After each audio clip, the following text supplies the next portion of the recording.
아들 며느리가 그동안 저희를 이렇게 차별하고 있는지 몰랐습니다. 저희에게는 10만 원, 처가에는 100만 원을 준다는 너무나 서운한 사실을 알게 된 목포의 평범한 아버지입니다.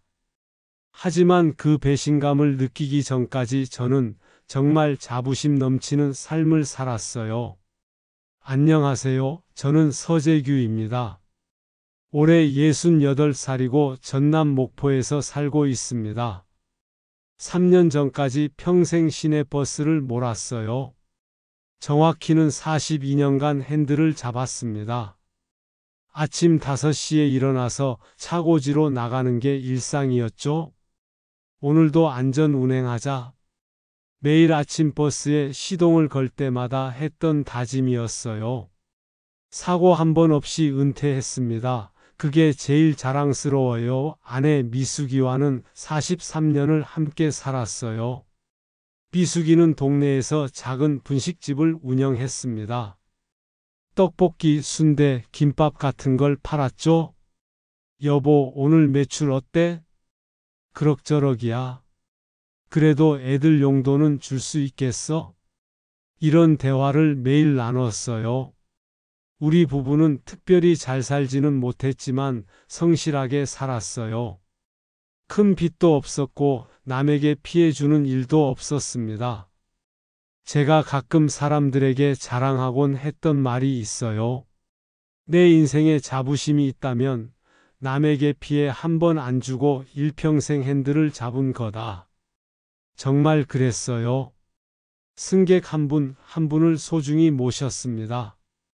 어르신이 타시면 천천히 출발했고 아이들이 타면 더욱 조심스럽게 운전했어요. 기사 아저씨 고생 많으시네요. 승객들이 이런 말씀해 주실 때 정말 보람을 느꼈어요. 아내도 마찬가지였어요. 동네에서 소문난 착한 사장이었죠. 사장님, 떡볶이 진짜 맛있어요. 다음엔 조금 더 많이 주세요. 단골 손님들이 이렇게 말하곤 했어요. 아내는 항상 양심적으로 장사했어요. 재료도 좋은 걸로 쓰고 위생도 철저히 관리했습니다. 돈 벌려고 하는 장사가 아니라 정성으로 하는 거야. 아내의 장사 철학이었어요. 그렇게 성실하게 살면서 아들 민준이를 키웠습니다. 민준이는 어려서부터 공부를 잘했어요. 아빠, 나 이번 시험도 1등 했어? 그래? 우리 아들 정말 똑똑하네. 자랑스러웠어요. 버스 운전하면서도 항상 기분이 좋았죠? 민준이는 대학도 서울의 좋은 대학에 갔어요. 여보, 우리가 고생한 보람이 있네. 그러게, 애가 정말 잘 컸어. 부부가 함께 기뻐했어요. 졸업 후에는 서울의 큰 회사에 취직했습니다. IT 회사 과장까지 됐어요. 아들이 서울에서 과장이래. 동네 사람들에게 자랑하곤 했어요. 민준이는 좋은 며느리도 데려왔어요. 아라라는 아이인데 병원에서 일했습니다. 어머님, 아버님, 잘 부탁드려요. 정중하게 인사하는 모습이 마음에 들었어요. 손자도 낳아줬습니다. 정말 예쁜 아이였어요. 할아버지, 아이가 뛰어와서 안길 때마다 행복했어요. 이렇게 평범하지만 성실한 삶을 살아왔습니다. 남들 보기에는 특별할 것 없는 인생이었을지 모르지만 저는 만족했어요. 내가 비록 돈은 많이 못 벌었지만 떳떳하게 살았다. 항상 이렇게 생각했습니다. 버스 운전도 정직하게 했고 가정도 성실하게 꾸렸어요. 아들도 잘 키웠고 손자까지 봤으니 충분히 보람된 인생이라고 생각했습니다. 하지만 그런 제 자부심이 완전히 무너질 사건이 기다리고 있었어요. 제가 평생 소중히 여겼던 가치들이 한순간에 흔들릴 일이 벌어질 줄은 꿈에도 몰랐습니다. 성실하게 산 것만으로는 부족하다는 걸 뼈아프게 깨닫게 될 거였어요. 아들에 대한 자부심도 행복한 가정에 대한 믿음도 모두 시험받는 순간이 다가오고 있었습니다. 그때만 해도 저는 세상에서 가장 행복한 아버지라고 생각하고 있었는데 말이에요. 아들 민준이에 대한 자부심은 정말 컸습니다. 하지만 그 자부심 뒤에 숨어있던 아내의 속마음을 미처 깨닫지 못했어요. 민준이는 정말 자랑스러운 아들이었어요. 서울에서 IT 기업 과장으로 일하고 있었습니다. 회사 이름도 꽤 알려진 곳이었어요. 우리 아들이 그 회사 다닌다고 동네 사람들이 놀라곤 했습니다. 성공한 시골 출신이네? 이런 말을 들을 때마다 가슴이 뿌듯했어요. 며느리 알아도 괜찮은 아이였어요. 병원에서 행정직으로 일했었거든요. 아라는 머리도 좋고 성격도 차분해 아내가 자주 칭찬했어요. 아라는 첫째 아이를 낳은 후 일을 그만뒀어요. 요즘 육아가 힘들다고 하잖아요. 애 키우느라 고생이 많을 텐데 이해할 만했어요. 그런데 한 가지 눈에 띄는 게 있었어요. 아라는 친정 부모님과 정말 자주 연락했어요.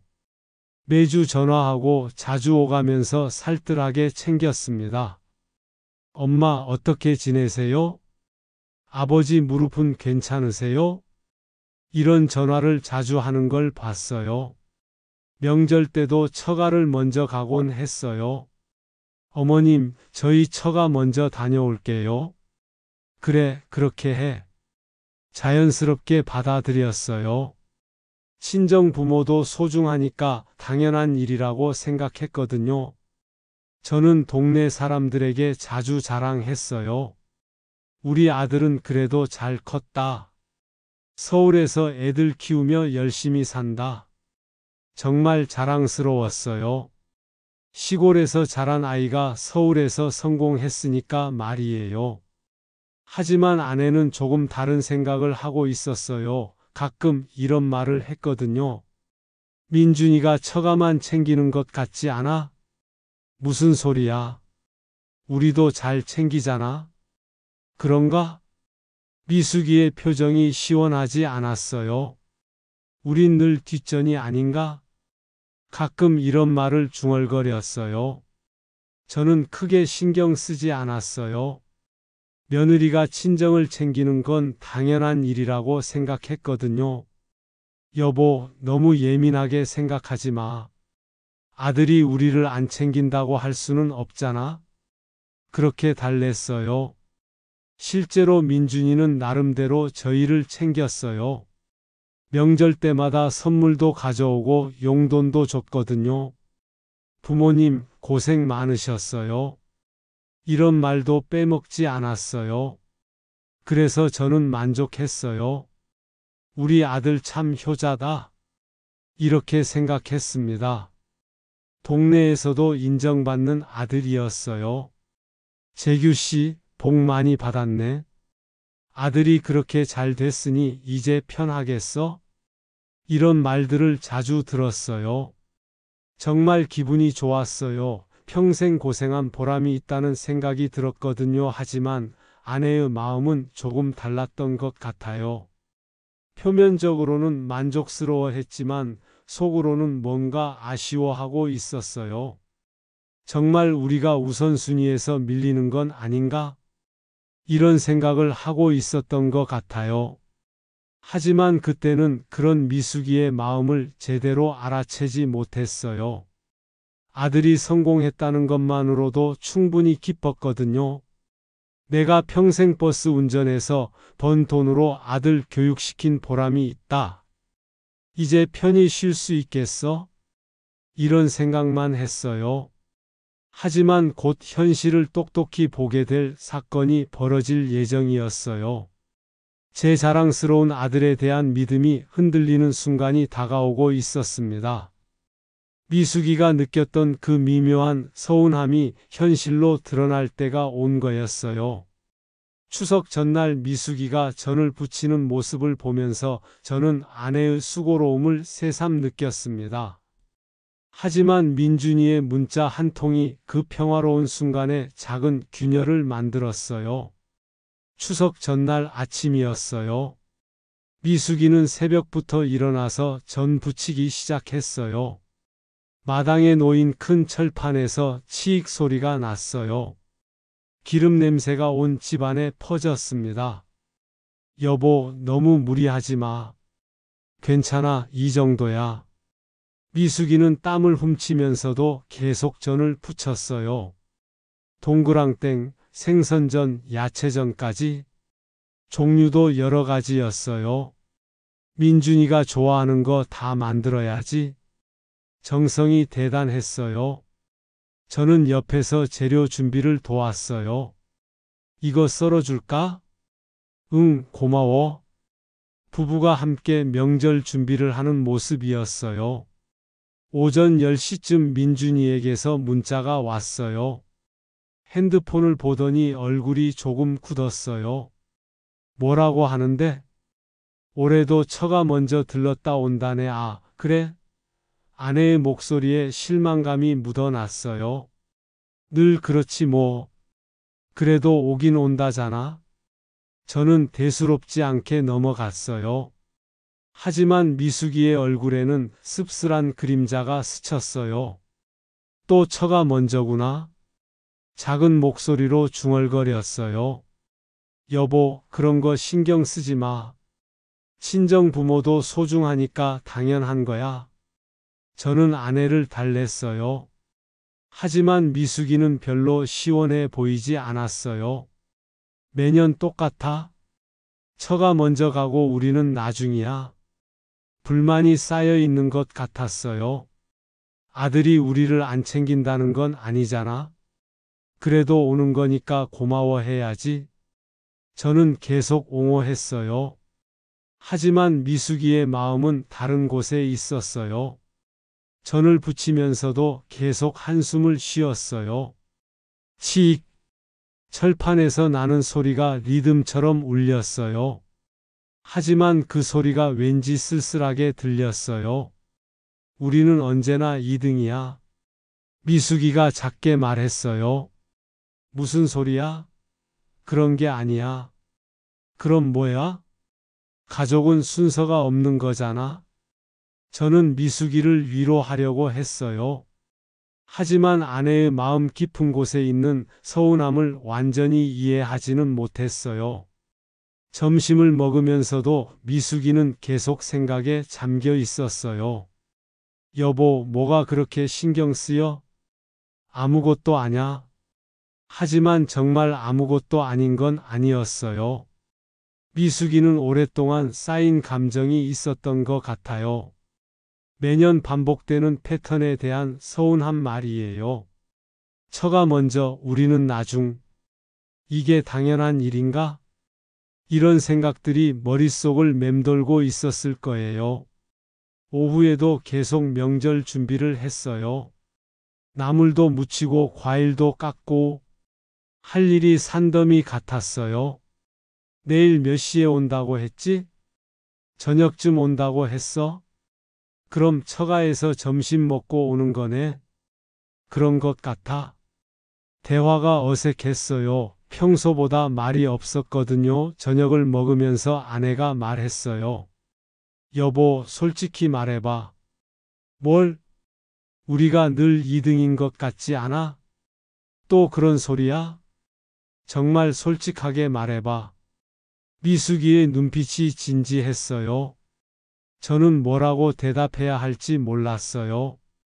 사실 조금은 그런 생각이 들기도 했거든요. 하지만 인정하고 싶지 않았어요. 그런 거 따지면서 살면 피곤해. 그냥 아들이 온다는 것만으로도 고마워하자. 그렇게 마무리했어요. 하지만 미숙이의 마음속 응어리는 사라지지 않았어요. 다음 날 더 큰 충격이 기다리고 있다는 걸 그때는 몰랐습니다. 민준이 가족이 도착했을 때는 정말 반가웠습니다. 하지만 며느리 아라의 무심한 한마디가 제 마음에 불길한 예감을 심어 놓았어요. 저녁 무렵 민준이 가족이 도착했어요. 안녕하세요. 아라가 밝게 인사했어요. 손자가 뛰어와서 안겼어요. 할아버지, 우리 손주 왔구나. 정말 반가웠어요. 민준이는 차에서 쇼핑백을 여러 개 가져왔어요. 부모님, 이거 마음이에요. 과일 세트와 홍삼이 들어 있었어요. 고마워, 이런 것까지. 미숙이가 기뻐했어요. 봉투도 2장 있었어요. 어머님, 아버님, 이거 마음이에요. 아라가 정중하게 건넸어요. 그래, 고맙다. 미숙이가 서랍에 봉투를 넣었어요. 민준이는 피곤해 보였어요. 아들아, 운전하느라 고생했지? 괜찮아요, 아버지. 처가 다녀오느라 바빴을 텐데. 네, 좀 그렇긴 했어요. 솔직한 대답이었어요. 저녁 준비를 시작했어요. 미숙이가 정성껏 준비한 음식들을 상에 올렸어요. 전, 갈비찜, 나물까지. 정말 푸짐했어요. 어머님, 정말 대단하세요. 아라가 감탄했어요. 별것 아냐? 우리 손주 먹을 거 만든 거지? 미숙이가 흐뭇해했어요. 식사가 시작됐어요. 가족이 함께 둘러앉은 모습이 정말 좋았어요. 할아버지, 이거 맛있어요. 손자가 전을 맛있게 먹었어요. 많이 먹어라. 저도 기분이 좋았어요. 그런데 식사 도중에 아라가 무심코 한 말이 있었어요. 친정엄마 허리 수술비가 많이 들어서요. 요즘 저희가 좀 챙기고 있어요. 그 말이 우연처럼 흘러나왔어요. 하지만 아내의 표정이 순간 굳었어요. 저도 뭔가 이상한 느낌이 들었어요. 아, 그래? 장모님이 아프셨구나? 네, 허리가 많이 안 좋으세요. 아라가 설명했어요. 수술비가 많이 드나? 네, 꽤 많이 들어요. 그럼 힘들겠네. 동정하는 마음이 들었어요. 하지만 동시에 묘한 기분도 들었어요. 왜 갑자기 그 이야기를 꺼낸 걸까요?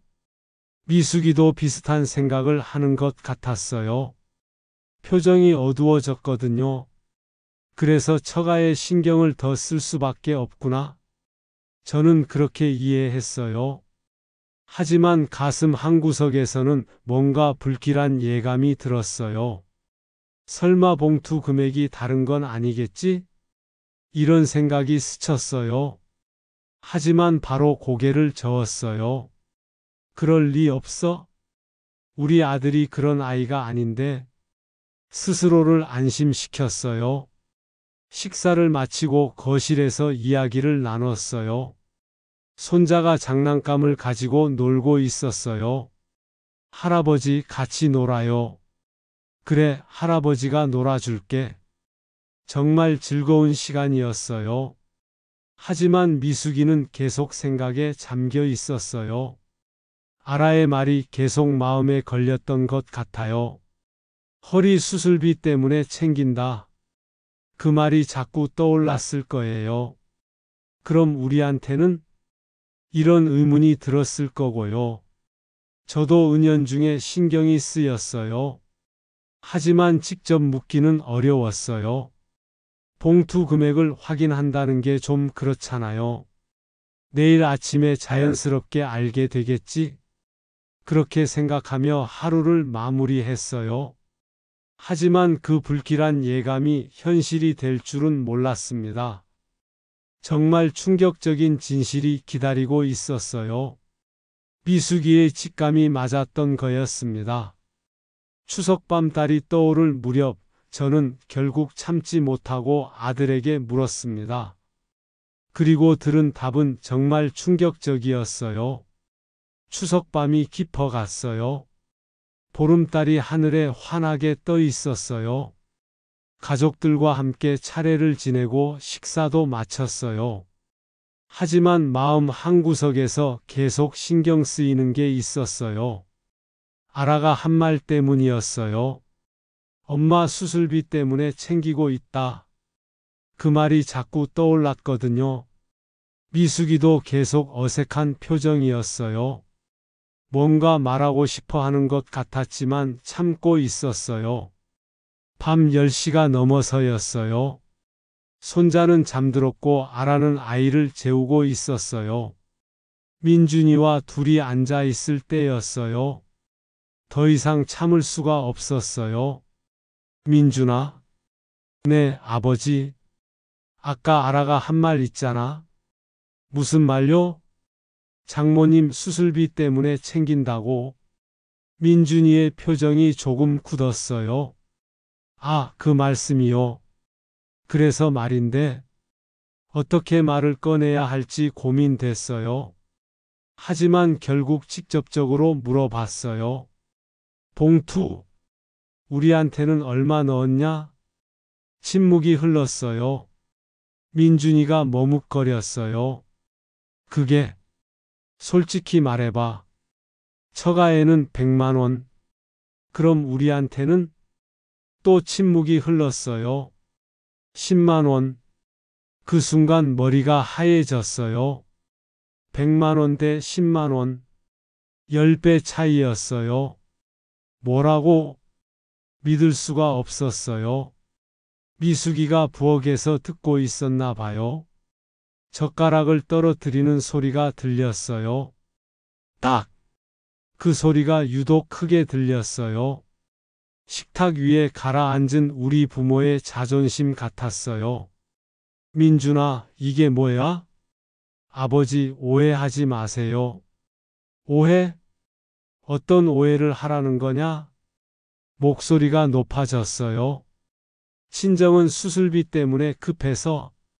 그래서 우리는 10만 원이야? 정말 황당했어요. 미숙이가 거실로 나왔어요. 얼굴이 창백했어요. 여보, 정말이야? 10만 원이라고 하네. 미숙이가 주저앉았어요. 내가 뭘 잘못했지? 눈물이 글썽거렸어요. 어머님, 죄송해요. 아라가 나와서 사과했어요. 하지만 이미 늦었어요. 상처는 깊어졌거든요. 아버님, 오해하지 마세요. 친정은 병원비 때문에 급해서. 아라의 해명이 시작됐어요. 하지만 논리로 들렸어요. 진심이 느껴지지 않았어요. 급하다고 해서 이렇게 차등을 둬? 100만 원 대 10만 원? 제 목소리가 떨렸어요. 돈 액수 문제가 아니다. 가족을 차별하는 건 마음의 문제다. 정말 그랬어요.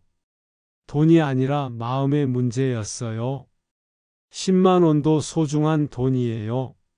하지만 그 차이가 너무 컸어요. 10배 차이라니. 우리가 그렇게 가벼운 존재야? 미숙이가 울먹였어요. 평생 너 키우느라 고생한 게 이거야? 가슴이 미어졌어요. 민준이가 고개를 숙였어요. 죄송합니다. 미안하다고 해서 해결될 문제가 아니야. 이건 생각의 문제거든. 정말 실망스러웠어요. 그날 밤 부부는 각자 다른 방에서 잠을 청했어요. 미숙이는 중얼거렸어요. 우린 늘 주기만 했는데 받는 건 왜 늘 적어야 하지? 평생 주고만 살았다는 서운함이 터져 나왔어요. 저도 잠이 안 왔어요. 숫자가 자꾸 머릿속을 맴돌았어요. 100만 원, 10만 원. 그 차이가 우리의 가치를 말해주는 것 같아서 견딜 수가 없었어요. 그날 밤부터 우리 집은 이상하게 조용해졌습니다. 아라의 해명도 민준이의 사과도 이미 상처받은 마음을 달래주지 못했어요. 그날 밤 정말 잠이 안 왔어요. 100만 원과 10만 원. 그 숫자가 자꾸 머릿속을 떠돌았어요. 미숙이도 마찬가지였나 봐요. 옆방에서 뒤척이는 소리가 들렸거든요. 아침이 되어서야 겨우 잠들었어요. 늦게 일어나니 민준이 가족은 이미 깨어 있었어요. 안녕히 주무셨어요? 아라가 조심스럽게 인사했어요. 하지만 어색한 분위기였어요. 어젯밤 일 때문에 모든 게 어색해진 거죠? 응. 짧게 대답했어요. 미숙이는 아예 말이 없었어요. 부엌에서 조용히 아침 준비를 하고 있었어요. 어머님, 제가 도와드릴게요. 아라가 부엌으로 갔어요. 하지만 미숙이는 별로 반가워하지 않는 것 같았어요. 괜찮아? 그런 식으로 대답했어요. 민준이도 눈치를 보고 있었어요. 어떻게 말을 꺼내야 할지 모르겠다는 표정이었어요. 아침 식사가 정말 조용했어요. 평소 같으면 손자 이야기로 시끌벅적했을 텐데 그날은 달랐어요. 젓가락 소리만 들렸어요. 할아버지, 왜 조용해요? 손자가 물어봤어요. 아이도 분위기를 느꼈나 봐요. 아니야, 괜찮아. 억지로 웃어줬어요. 하지만 진짜 괜찮지 않았어요. 식사를 마치고 아라가 말했어요. 아버님, 어머님, 어제 일 정말 죄송해요. 오해하지 마세요. 또 해명이 시작됐어요. 친정은 정말 병원비 때문에 급해서. 그래서 어쩔 수 없이. 논리적으로는 맞는 말이었어요. 하지만 마음으로는 받아들여지지 않았어요. 알아야. 제가 말했어요. 네, 아버님. 급한 건 이해해. 하지만 방법이 있었잖아. 방법이요? 얘기를 했으면 됐잖아. 정말 그랬어요. 미리 사정을 말했으면 이해했을 거예요. 죄송해요. 미안하다고 하지 말고, 앞으로는 어떻게 할 거냐고 제가 핵심을 물어봤어요. 민준이가 대답했어요. 앞으로는 똑같이 하겠습니다. 정말? 네, 약속드릴게요. 하지만 믿음이 가지 않았어요. 한번 금이 간 신뢰를 회복하기는 어려웠어요. 미숙이는 여전히 침묵을 지키고 있었어요. 가장 상처받은 사람은 미숙이었어요. 평생 며느리를 친딸처럼 대했는데 이런 대접을 받았으니까요. 여보, 뭐 할 말 없어? 제가 물어봤어요. 없어. 짧은 대답이었어요. 하지만 그 짧은 대답에 모든 감정이 담겨 있었어요. 실망감, 서운함, 배신감까지. 점심시간이 되자 민준이가 말했어요. 저희 이제 올라가 봐야겠어요. 벌써? 네, 내일 출근해야 해서. 핑계 같아 보였어요. 어색한 분위기 때문에 빨리 가고 싶었던 것 같았어요. 그래, 조심히 가라. 배웅했지만 마음은 무겁였어요. 민준이 가족이 떠난 후 집이 정말 조용해졌어요. 미숙이와 둘이 남았어요. 여보, 뭐? 기분이 어때? 최악이야. 솔직한 대답이었어요. 나도 그래. 평생 저렇게 키웠나? 미숙이가 한탄했어요. 우리가 뭘 잘못했을까? 모르겠어. 정말 모르겠었어요. 성실하게 키웠다고 생각했는데 결과는 이런 거였으니까요. 우린 늘 주기만 했는데. 미숙이가 중얼거렸어요. 받는 건 왜 늘 10분의 1이야? 평생 쌓인 서운함이 터져 나오는 순간이었어요. 그날 오후 내내 우리 부부는 말이 없었어요. 각자 상처를 치유하는 시간이 필요했어요. 하지만 이 문제를 그냥 넘어갈 수는 없을 것 같았어요. 뭔가 명확한 정리가 필요했어요. 다음 날 아침 저는 더 이상 이 문제를 흐지부지 넘어갈 수 없다고 생각했습니다. 그리고 사촌 누나의 등장은 상황을 완전히 바꿔 놓았어요. 다음 날 아침 일찍 일어났어요. 미숙이는 아직 잠들어 있었어요. 어젯밤에 늦게까지 뒤척이다가 겨우 잠든 것 같았어요. 저는 마당에 나가서 생각을 정리했어요. 이 문제를 어떻게 해결하지? 그냥 넘어갈 수는 없었어요. 한번 넘어가면 계속 이런 일이 반복될 것 같았거든요. 민준이에게 전화를 걸었어요. 아버지, 민준아, 시간 있을 때 한번 내려와라. 왜요? 할 얘기가 있어? 무슨 얘기인데요? 만나서 하자. 더 이상 전화로 할 얘기가 아니었어요. 이틀 후 민준이가 혼자 내려왔어요. 아라와 아이는 서울에 두고 온 것 같았어요. 아버지 왔습니다. 그래, 고생했어. 거실에서 마주 앉았어요. 민준아. 네. 이제는 정리해야겠다. 무엇을요? 우리 집 2층 방 있잖아. 네. 관리비 포함해서 월 30만 원만 내라. 민준이가 놀란 표정을 지었어요. 갑자기 왜요? 갑자기가 아니야. 그동안 공짜로 써왔잖아. 사실이었어요. 민준이가 결혼하고 나서도 2층 방은 그대로 두고 있었어요. 가끔 내려올 때 쓰라고 말이에요. 그리고 명절 봉투는 양가 같게 해라. 차등 둘 거면 미리 의논하고. 이게 핵심이었어요. 민준이의 얼굴이 붉어졌어요.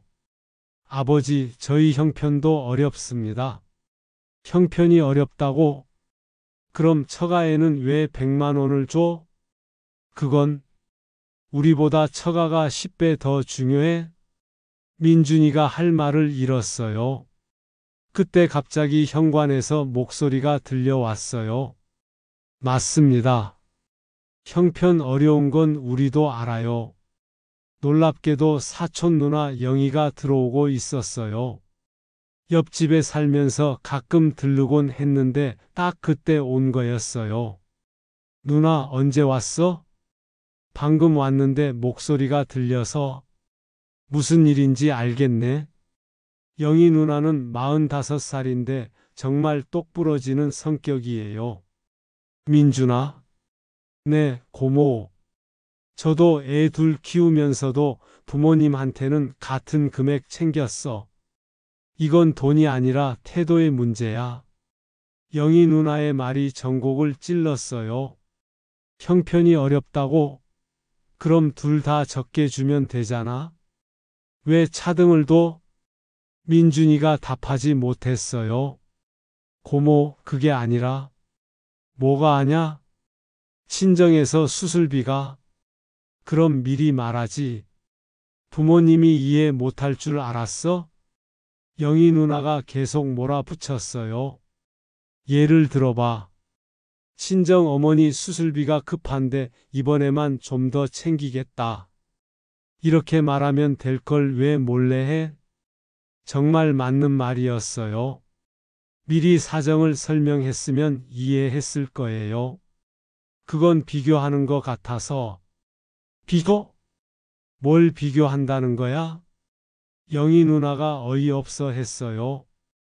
가족이 서로 사정 얘기하는 게 뭐가 잘못됐어? 오히려 몰래 차등 두는 게 더 나쁘지 않아?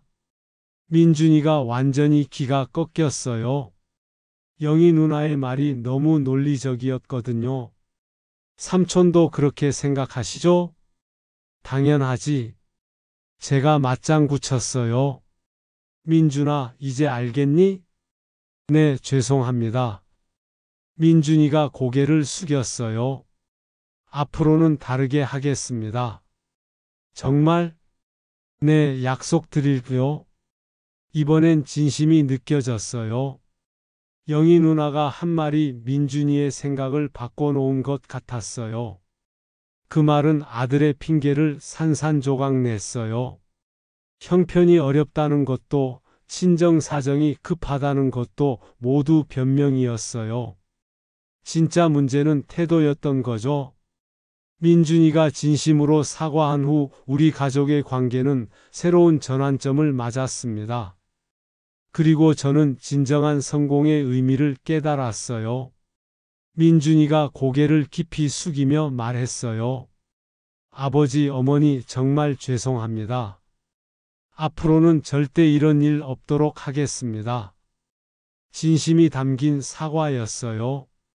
아까와는 완전히 다른 모습이었어요. 영희 누나가 한 말이 정말 효과가 있었나 봐요. 민준아. 네, 아버지. 사과 받았어. 하지만 앞으로가 중요해. 네, 알겠습니다. 약속은 꼭 지켜야 한다. 네, 반드시 지키겠습니다. 미숙이도 부엌에서 나왔어요. 어제보다는 표정이 좀 풀린 것 같았어요. 어머님, 정말 죄송해요. 민준이가 미숙이에게도 사과했어요. 그래, 알겠어. 앞으로 잘하자. 미숙이의 대답도 조금은 부드러워졌어요. 민준아, 그리고 또 한 가지. 제가 말했어요. 네? 2층 방 임대료 얘기. 아, 네. 한 달에 30만 원 생각해봐라. 네, 알겠습니다. 관리비 포함해서. 네. 사실 시세보다는 훨씬 싼 거였어요. 그래도 공짜로 계속 쓸 수는 없잖아요. 아라한테도 잘 설명해라. 네, 제가 잘 얘기할게요. 그리고 명절 봉투 얘기. 네. 앞으로는 양가 같게. 만약 사정이 있으면 미리 상의하고. 네, 그렇게 하겠습니다. 민준이가 고개를 끄덕였어요. 영희 누나가 웃으며 말했어요. 그래, 이렇게 하면 되지. 가족끼리 솔직하게 얘기하는 게 최고야. 고모, 고맙습니다. 뭘 당연한 얘기했는데. 영희 누나가 손을 흔들었어요. 저는 민준이에게 마지막으로 말했어요. 민준아. 네. 자식의 성공이 부모의 자부심이라고 생각했는데 이제 알겠다. 부모를 대하는 태도가 진짜 성공이더라. 정말 그런 것 같았어요. 아무리 좋은 직장에 다니고 돈을 많이 벌어도 부모를 제대로 대하지 못하면 성공이 아니에요. 네, 아버지 말씀이 맞습니다. 앞으로는 정말 달라지겠습니다. 민준이의 목소리에 진심이 느껴졌어요. 그날 저녁 민준이가 서울로 올라간 후 미숙이와 이야기했어요. 여보, 기분이 어때? 좀 나아졌어? 민준이가 진심으로 뉘우치는 것 같던데? 그런 것 같아. 앞으로는 달라질 거야. 그러면 좋겠어? 미숙이도 조금은 마음이 풀린 것 같았어요. 그날 밤 추석 보름달이 기와 위에 환하게 걸렸어요. 정말 밝고 둥근 달이었어요. 미숙이가 서랍 속에서 봉투를 꺼냈어요. 그 10만 원짜리 봉투를 다시 들여다보더니 다시 넣었어요. 여보, 뭘 생각해? 돈보다 오래가는 건 결국 존중과 약속이구나. 미숙이의 말이 가슴에 와 닿았어요. 정말 그랬어요. 봉투 안에 돈은 쓰면 없어지지만 서로에 대한 존중과 약속은 오래 남는 거였어요. 그러게 돈 액수가 중요한 게 아니라 마음이 중요한 거지. 앞으로는 우리도 좀 더 솔직하게 얘기하자. 그래? 이번 일을 통해서 많은 걸 배웠어요. 가족이라고 해서 모든 걸 이해해 줄 거라고 생각하면 안 되는 거였어요. 서로 소통하고 배려하는 게 필요했어요. 일주일 후 민준이에게서 전화가 왔어요. 아버지, 2층 방 임대료 이번 달부터 보내드릴게요. 그래? 그리고 알아도 깊이 반성하고 있어요. 그러면 됐어. 다음 명절에는 정말 똑같이 준비하겠습니다. 알겠어? 민준이의 목소리가 한결 성숙해진 것 같았어요. 이번 일이 민준이에게도 좋은 교훈이 됐을 거예요. 그날 밤 미숙이와 함께 달을 보며 생각했어요. 우리가 평생 성실하게 산 게 헛되지 않았구나. 비로소 진짜 성공한 부모가 된 것 같은 기분이었어요.